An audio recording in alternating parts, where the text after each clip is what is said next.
So your doctor's tapering prednisone down from not 20, but 15 milligrams. And you want to know what is a good strategy to use. The number one thing is that there is no perfect schedule. There's no perfect plan. There's no perfect chart I can provide for you. It's going to be very individual and unique to you. So you need to follow whatever your doctor says. When you are dropping down from 15 milligrams, what you need to do is go slowly. If you've been on it a long time, then it's going to be a lot slower than if you've been on it for less than 3 weeks. If you've been on it for less than 3 weeks, then you can pretty much go off it pretty quickly. There are some situations where that's not the case, but most of the time, if you're below 15 milligrams, you can drop off pretty quickly.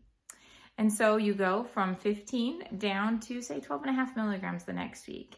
And then from 12.5, if you're lucky, you can go down to 10 milligrams the next week.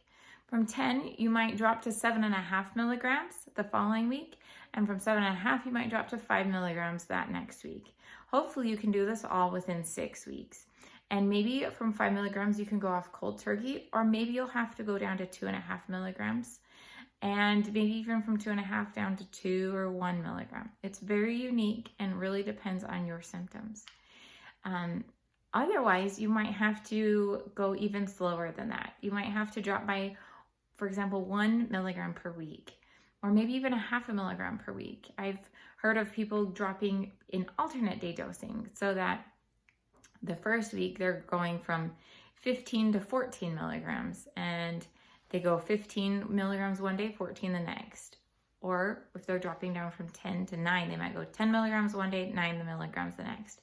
10 milligrams, 9 milligrams, 10 milligrams, 9 milligrams for a week. And then they'll go just plain 9 milligrams the next week. And then 9 milligrams, 8 milligrams, 9 milligrams, 8 milligrams. These are all some strategies that could be used, but you need to follow whatever your doctor orders because the risk of withdrawals and adrenal crisis is real and can be potentially life-threatening. So always follow what your doctor said. Finally, it's possibility that you might need to switch to a different treatment. If you've been on prednisone, it might help to switch to hydrocortisone. These are some possibilities that you can consider while talking to your doctor. And signing off as Dr. Megan, your prednisone pharmacist.